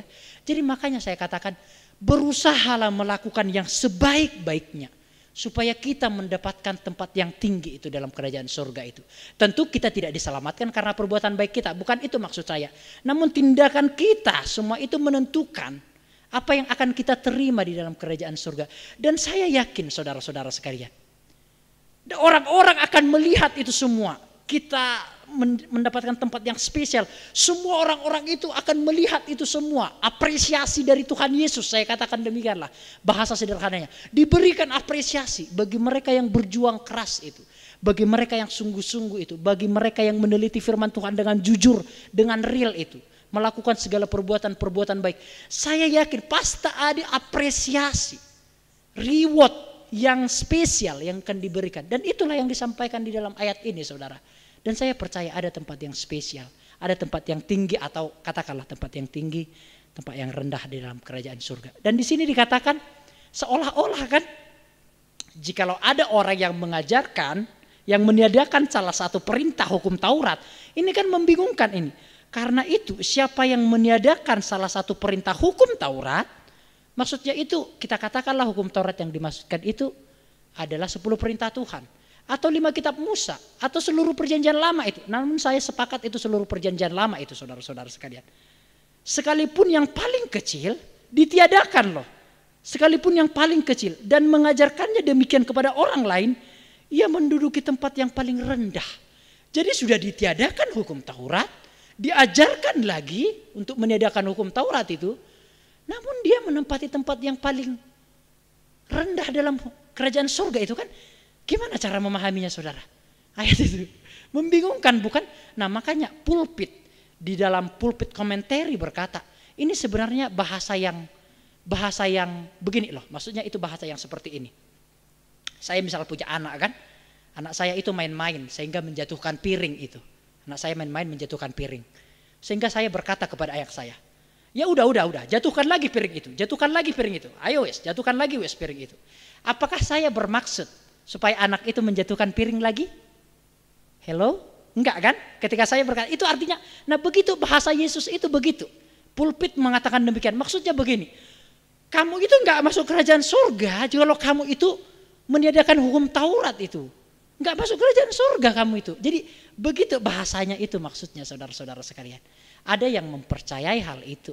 Namun ada juga seperti Barclay berkata seperti ini. Ada memang orang-orang yang menganggap seperti ini. Udah perjanjian lama itu enggak berlaku lagi itu. Kan pernah ada ajaran seperti itu saudara. Perjanjian lama itu enggak berlaku lagi itu. Sekarang zaman kasih karunia. Zaman Yesus Kristus. Ada loh pengajaran yang seperti itu. Nah Barclay beranggapan seperti itu. Jadi walaupun ditiadakan hukum Taurat yang paling kecil lah itu kan seperti itu kan. Dia tetap masuk kerajaan surga itu. Karena dia mempercayai perjanjian baru itu. Nah ini dua sudut pandang yang berbeda. Apakah yang dimaksudkan Yesus itu meniadakan hukum Taurat seperti bahasa yang tadi yang saya sampaikan. Maksudnya itu enggak masuk kerajaan surga itu. Ataukah Yesus bermaksud bahwa ada orang yang mengajarkan hukum Taurat itu tidak berlaku lagi hukum Taurat namun tetap masuk dalam kerajaan surga. Kita bisa berbeda.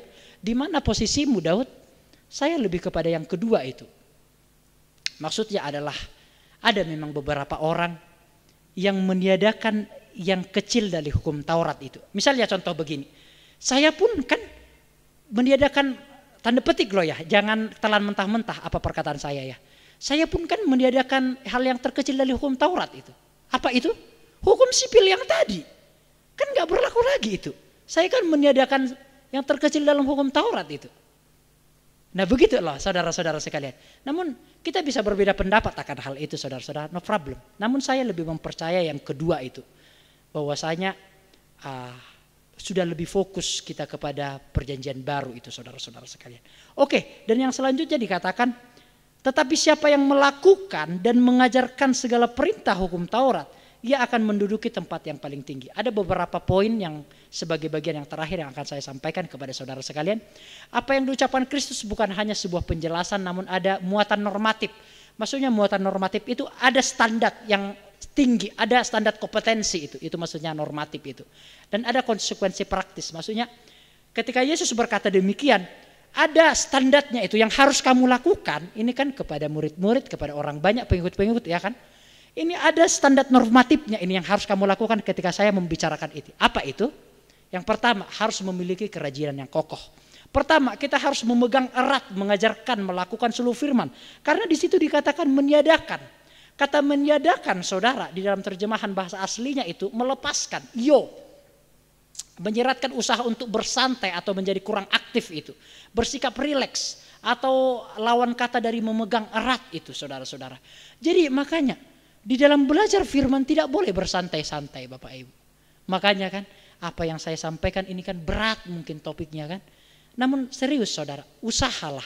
Nanti saudara-saudara sekalian, jikalau saudara terbiasa dengan penyampaian-penyampaian saya yang seperti ini, nanti saudara akan mudah menangkap apapun. Benar saudara. Saudara akan mudah. Dahulu saya goblok nemen Bapak Ibu. Serius goblok nemen saya. Namun karena saya berusaha membaca buku-buku yang sulit itu membuat saya lebih gampang untuk memahami beberapa hal itu saudara. Jadi nikmati aja saudara, kendati pun sulit untuk dipahami. Nah di situ dikatakan melepaskan itu. Jadi kita nggak boleh bersantai-santai. Kita harus memiliki kerajinan yang kokoh itu di dalam mempelajari Alkitab, atau kita harus memegang itu pengajaran original itu, kita harus pegang itu saudara-saudara sekalian. Itu namanya memegang erat itu saudara-saudara sekalian. Dari ayat itu kita bisa mempelajari hal itu. Kita harus memiliki kerajinan atau yang kokoh di dalam mempelajari firman Tuhan itu. Supaya kita tidak meniadakannya. Nah di dalam Esra pasal yang ke-7 ayat 10 dikatakan sebab Esra telah bertekad untuk meneliti. Dalam terjemahan yang lain mengobservasi itu.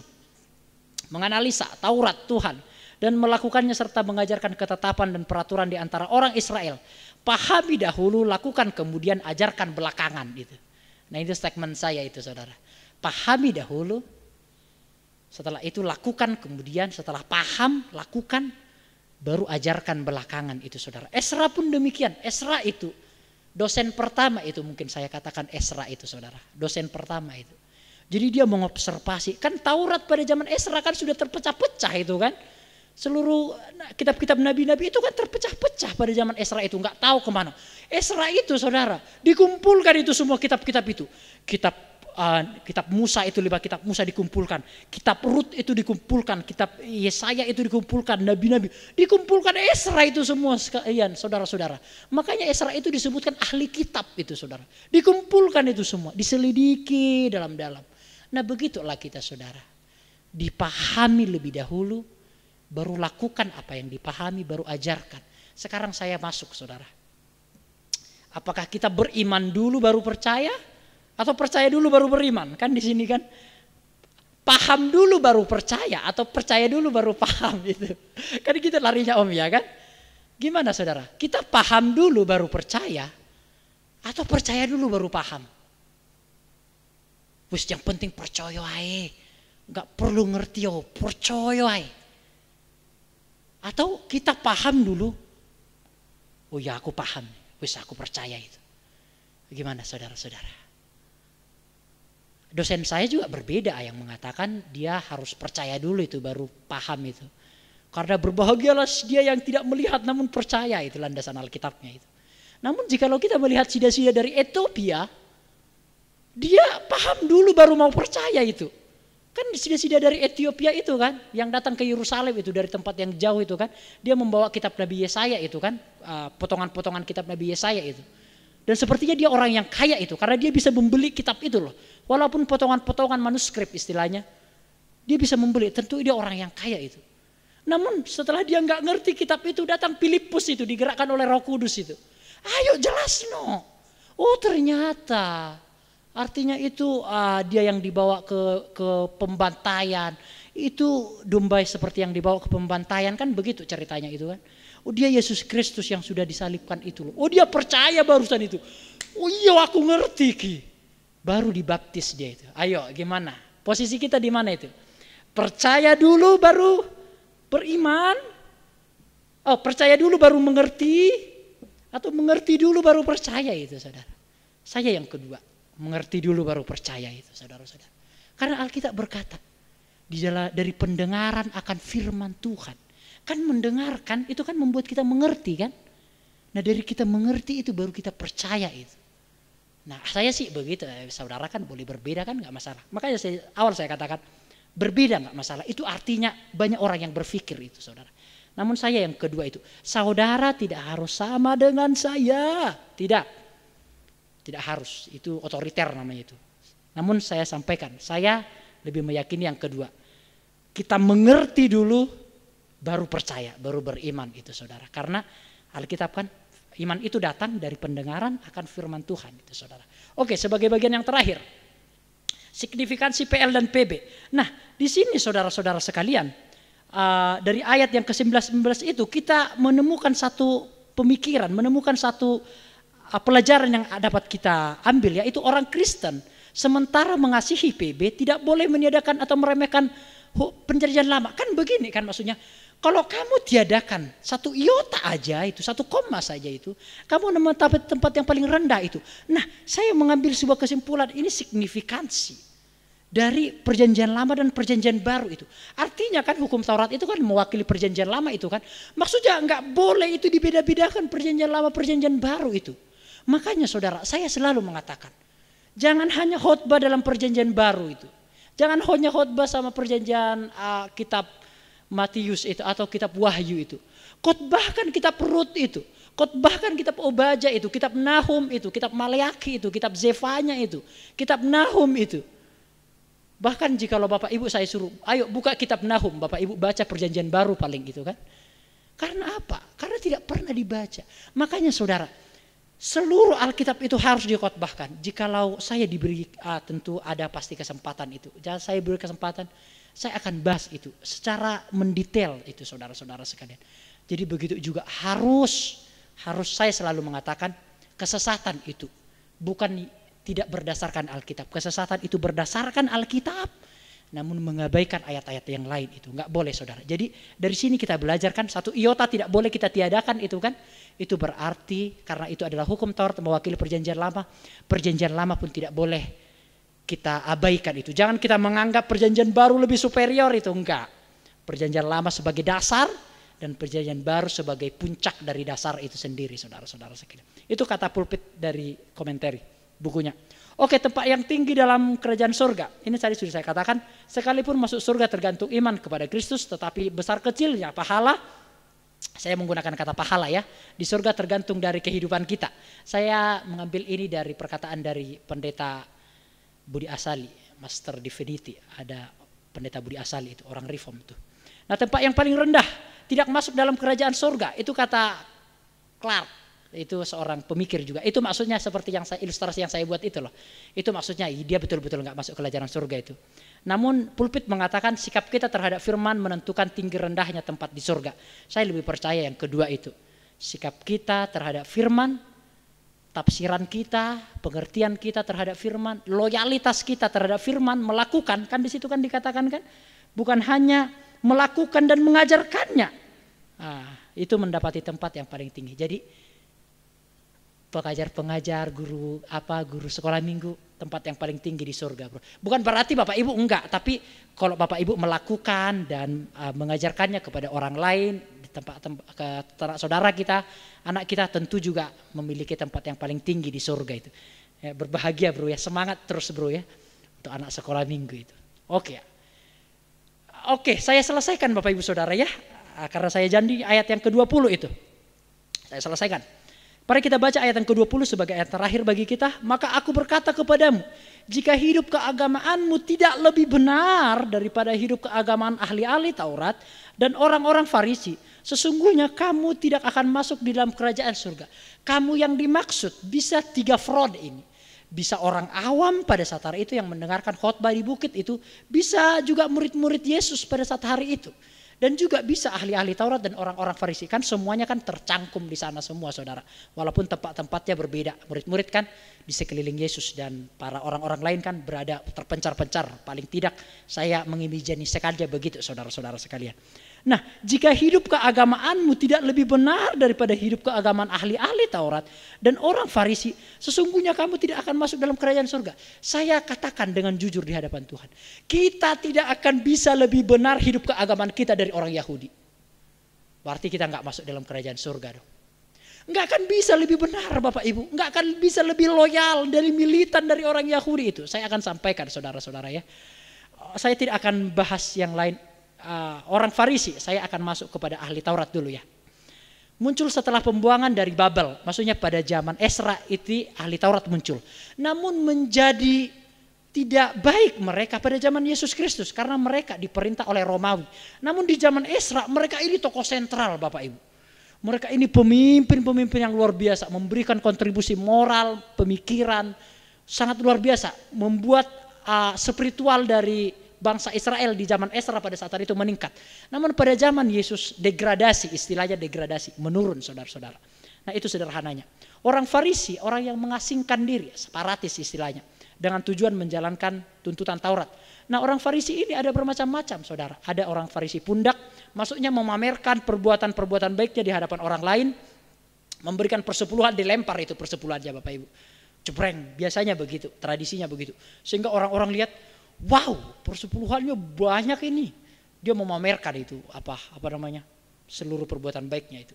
Ada yang orang Farisi tunggu sebentar, maksudnya tunggu sebentar ya. Tunggu sebentar, aku mau nolong orang lain dulu itu. Kamu tunggu dulu, kita bicara nanti ya. Aku mau nolong orang lain itu.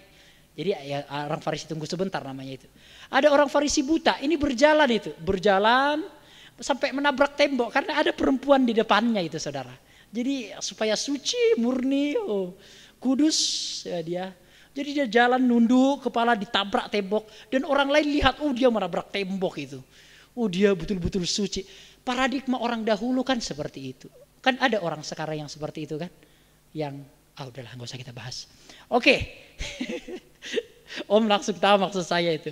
Oke. Ada orang Farisi ulekan yang berjalan dengan menundukkan kepala agar tidak melihat pemandangan yang menggoda. Oke, sama dengan yang tadi itu. Ada orang Farisi tukang hitung yang selalu menghitung perbuatan baiknya untuk melihat apakah mereka sudah mengimbangi kesalahan-kesalahannya. Jadi kayak timbangan. Oh, perbuatan baikku udah banyak ini, udah seimbang wes. Oh, udah lebih banyak perbuatan baikku ini. Ya wes, melakukan dosa wes. Ya begitu seorang Farisi itu.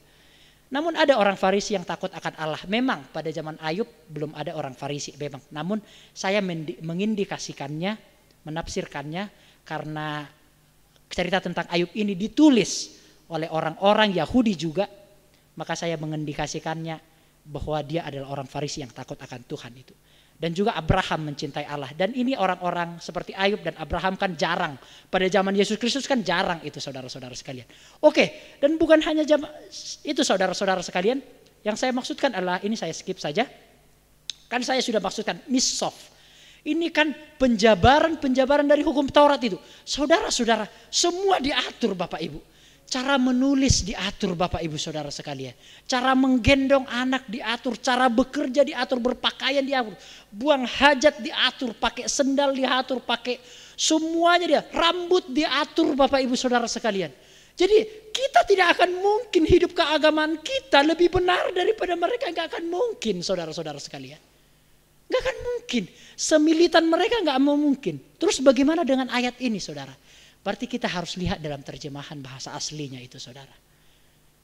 Tuntutan untuk memiliki hidup keagamaan seperti orang Farisi dan ahli Taurat terdengar mustahil untuk dicapai itu. Nah, jadi di dalam terjemahan aslinya bukan hidup keagamaan saudara. Makanya kan saya mengatakan ayat itu dijelaskan oleh dirinya sendiri itu. Itu menggunakan kata dikaios dari akar kata dikaiosune itu. Itu artinya kebenaran itu saudara-saudara sekalian. Maksudnya jikalau hidupmu, kebenaran yang dimaksudkan adalah kebenaran moral loh saudara ya. Nah ini nanti kalau untuk membahas kebenaran di sesi-sesi selanjutnya ya. Kebenaran itu dibagi menjadi 4 Bapak Ibu. Jikalau kita melihat terjemahan aslinya clear semuanya. Ada yang dimaksudkan kebenaran yang absolut atau kebenaran yang objektif. Itu dinamakan aletheia atau aletheis. Itu kan gereja aletheia kan, itu bahasa Yunani itu. Artinya kebenaran yang benar. Nah kebenaran yang absolut atau yang objektif ini tidak dipengaruhi oleh zaman, kondisi dan orang lain. Contoh saudara, kita mengimani bahwa kebenaran yang absolut itu Alkitab adalah firman Tuhan. Yesus Kristus satu-satunya juru selamat. Mau orang lain gak percaya itu tetap adalah kebenaran Bapak Ibu Saudara sekalian. Jadi kebenaran yang absolut. Jadi Yesus itu adalah kebenaran yang absolut. Jadi bukan hanya kebenaran yang absolut, bahkan saya mengatakan dia adalah diri dari kebenaran itu sendiri. Jadi dia bukan hanya kebenaran, namun diri dari kebenaran itu sendiri. Jiwa dari kebenaran itu sendiri. Dari dialah semua keluar yang benar. Karena dia, Yesus, adalah diri dari kebenaran itu sendiri. Hidup dari kebenaran itu sendiri maksudnya saudara. Jadi itu namanya kebenaran yang absolutely itu. Jadi itu dinamakan aletheis. Yang kedua ada yang dinamakan dikaiosune. Itu kebenaran moral. Ini yang dimaksudkan kebenaran moral. Maksudnya begini. Kan ada 613 hukum nih yang tadi kan. Yang semuanya diatur itu. Itu kan tidak bermoral itu. Masa gak dijadikan manusia itu semua itu. Mereka itu kan. Gak dijadikan manusia. Orang Farisi menggunakan hukum itu kepada seluruh orang Yahudi. Padahal orang Farisi sendiri dan ahli Taurat enggak melakukan itu saudara-saudara sekalian. Jadi dia memberikan hukum yang berat sekali. Makanya Yesus katakan kalau kebenaranmu, kebenaran moralmu tidak lebih daripada mereka ini kan. Orang Farisi ini kan pada konteks itu tidak terlalu tanda petik tidak terlalu bermoral itu kan.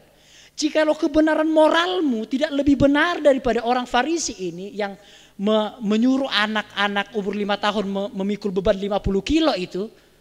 Jikalau kamu tidak lebih bermoral dari mereka, kamu tidak akan masuk dalam kerajaan surga. Nah itu yang dimaksudkan dikaiosune saudara-saudara sekalian.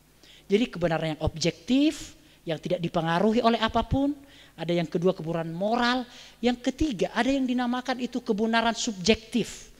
Saya lupa bahasa Yunaninya. Itu artinya pengalaman kita. Makanya you punya pengalaman. Jangan paksa orang lain ikut you punya pengalaman itu. Aku dulu pengalamanku begini. Yuk kamu harus ikut itu. Dulu papa saya seperti itu saudara. Saya dulu berubah karena ini loh. Ya itu kan papa itu. Saya mencari keubahan saya sendiri. Saya menulis sejarah saya sendiri. Saya mau nggak sama seperti Papa itu. Saya katakan demikian. Saya nggak mau seperti Papa itu. Saya akan menulis sejarah kehidupan saya sendiri itu.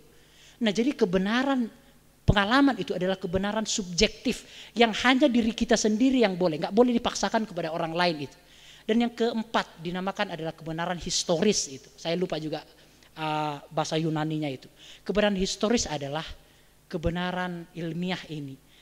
Kan Romawi itu kan dibubarkan itu, atau gereja Yerusalem itu kan dibombardir itu pada tahun 70 itu kan, Roma kan dibakar itu pada tahun 70.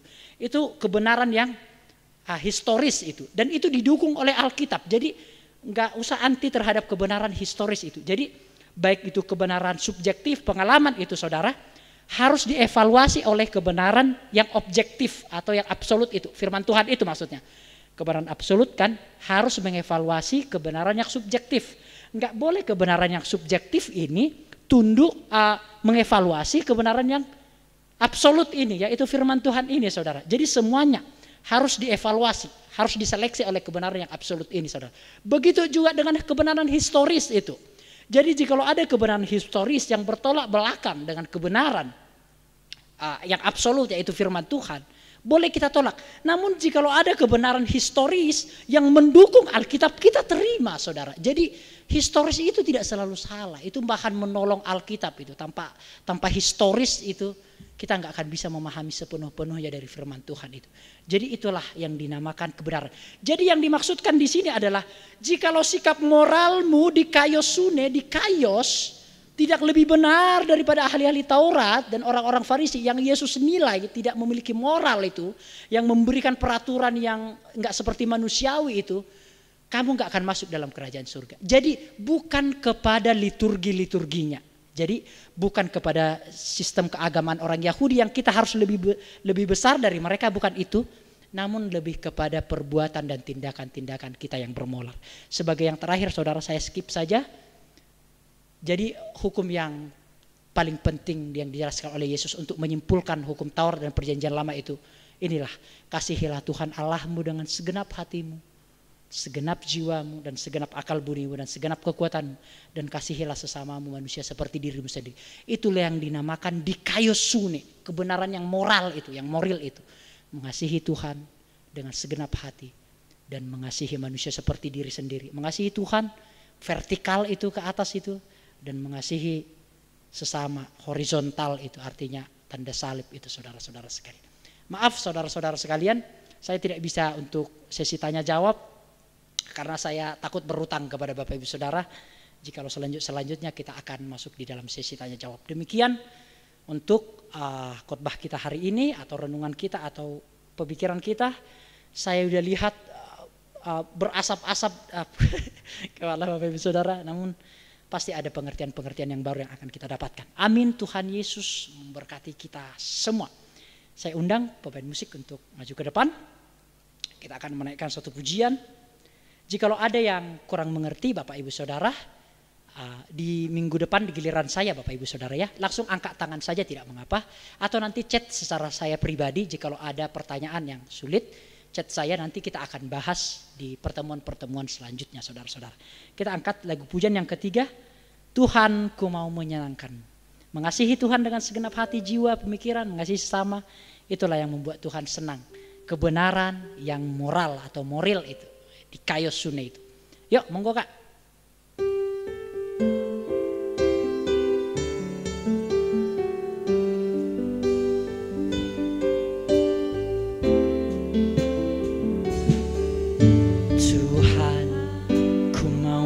Menyenangkanmu, Tuhan bentuklah hati jadi bujana untuk hormatmu, cemerlang bagai emas murni. Tuhan, ku serahkan hatiku, semua ku berikan padamu, kudus dan hingga selalu, agar aku menyenangkanmu,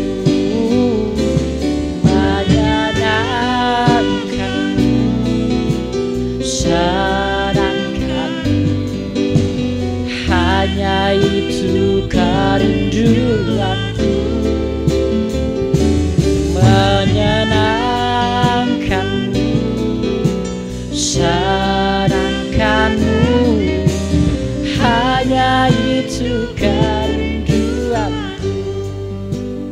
Saudara-saudara, saya membayangkan saudara sekalian ya, bagaimana jikalau Yesus tidak menggenapi hukum Taurat itu. Pasti hukum Taurat itu nggak ada tujuannya sampai sekarang itu. Dan saya yakin dan percaya kita pun tidak akan pernah bisa diselamatkan itu, saudara-saudara. Jadi Yesus menggenapi hukum Taurat. Ingat, dia tidak pernah melanggar hukum Taurat. Yang Yesus langgar adalah penjabaran-penjabaran dari hukum Taurat yang tidak bermoral itu, saudara-saudara sekalian. Itu yang tidak disetujui atau tidak disepakati oleh Yesus. Namun Yesus menggenapi, menyempurnakan, membawa hukum Taurat itu kepada tujuan. Dan hanya dia yang mampu membawa hukum Taurat itu kepada tujuannya. Dan hanya dia yang mampu menggenapi, menyempurnakan hukum Taurat. Karena hanya dia yang tidak bercela, yang mengampuni kita manusia yang bercela. Jadi penggenapan hukum Taurat itu juga menjelaskan kepada kita pengampunan dosa yang hanya dia sendiri yang bisa melakukannya, saudara-saudara sekalian. Amin. Kita akan nyanyikan refrainnya kembali. Saya undang Bapak Gembala kita untuk menyampaikan doa berkat bagi kita sekalian. Refrainnya. Menyenangkan, senangkan,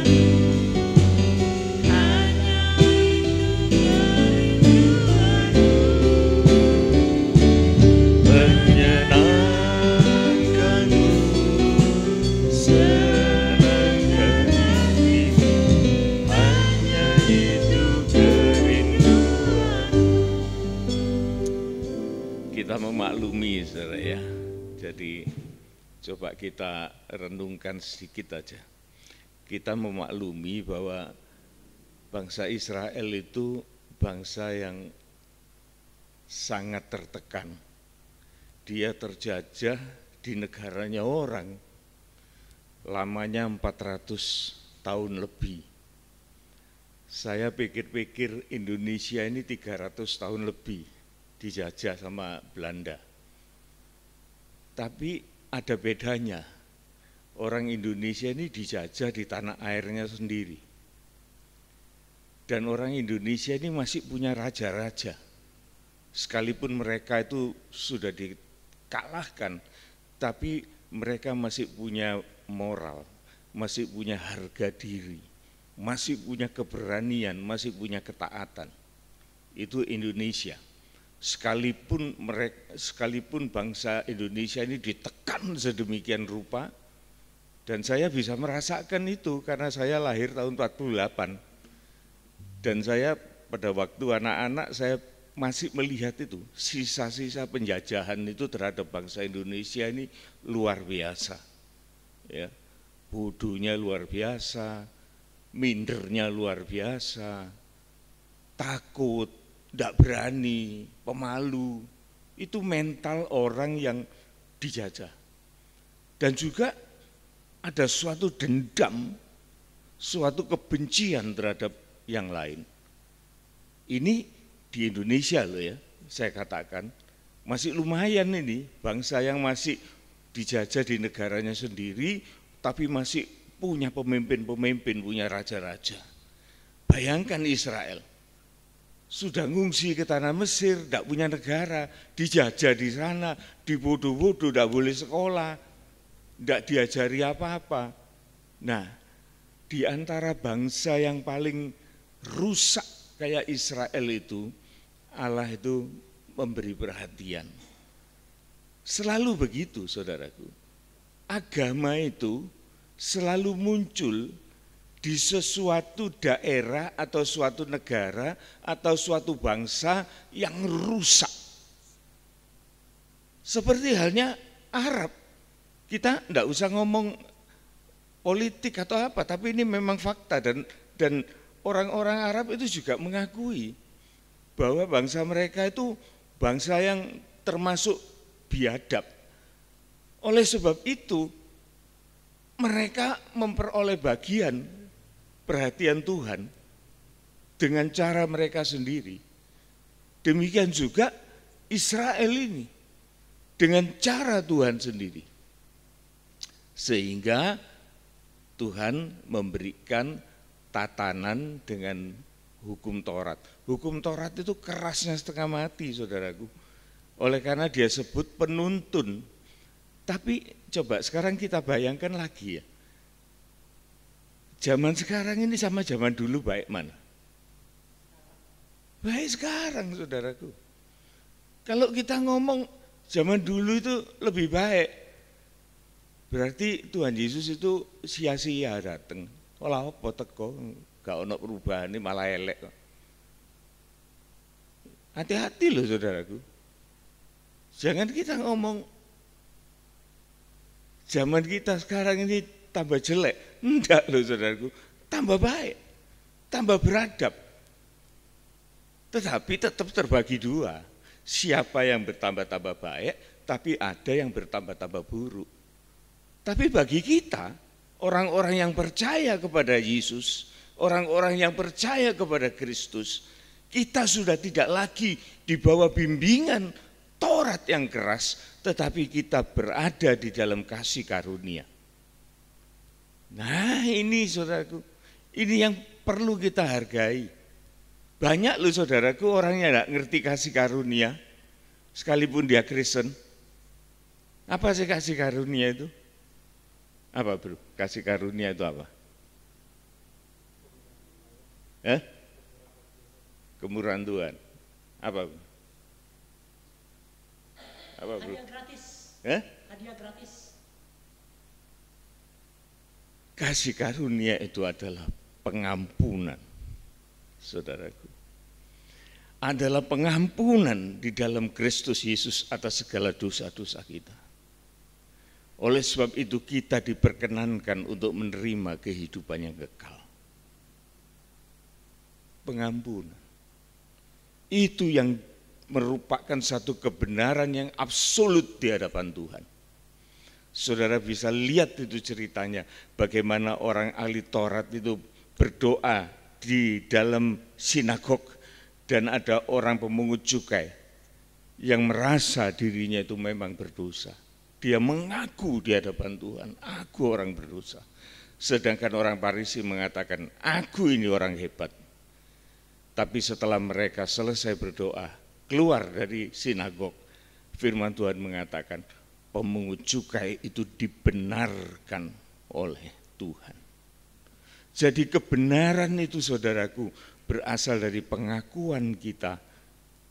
Sejauh mana kita mengakui kasih karunia Tuhan, pengampunan dosa kita, sehingga kita memperoleh suatu janji yang luar biasa.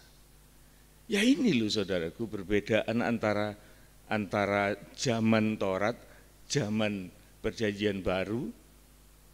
Oleh karena Yesus itu menggenapi, kenapa kok Yesus yang harus menggenapi? Karena tidak ada yang bisa menggenapi. Nah orang-orang zaman dulu itu cuma menggenapi pakai sapi, pakai kambing, pakai harta, pakai bakar ini, bakar itu. Tapi tidak seorang pun yang bisa menggenapi. Dan kalau ada seorang pun, orang itu juga tidak ada harganya di hadapan Tuhan. Oleh karena orang yang mau menjalankan itu juga orang berdosa, Tuhan cari orang yang tidak berdosa, dan orang itu datang dari Allah sendiri, yaitu Yesus Kristus dalam inkarnasi manusia tanpa dosa. Dia domba Allah yang tidak bercacat celah, dia mutlak diterima di dalam penyelesaiannya di atas kayu salib. Apa bisa orang lain? Tidak bisa. Sekalipun ada yang mau, tidak laku. Ini harus kita ngerti saudaraku. Kenapa harus Yesus? Karena darah manusia lain di luar Yesus itu, manusia berdosa. Bagaimana manusia berdosa mau menghapuskan dosa manusia? Tidak mungkin. Jadi harus ada seseorang yang bersih, yang kudus, yang suci, yaitu Yesus Kristus. Nah, ini yang perlu kita ketahui, saudara ya. Oke, kita selesai sampai di sini. Memang Bible studi itu ya kayak gini nih saudaraku, itu memang orang yang mempunyai porsi mau mikir. Tapi kalau kita di dalam jemaat bersama, kita itu mau mendengar, kita itu mau menambah iman kita. Tetapi kalau di dalam PA, kita menambah pengetahuan kita. Tidak apa-apa saudaraku, saya persilakan kok. Siapa yang mau bicara, silakan. Tapi saya tetap kontrol. Enggak apa-apa, saudara ya. Kalau ada konflik nanti saya akan tampil.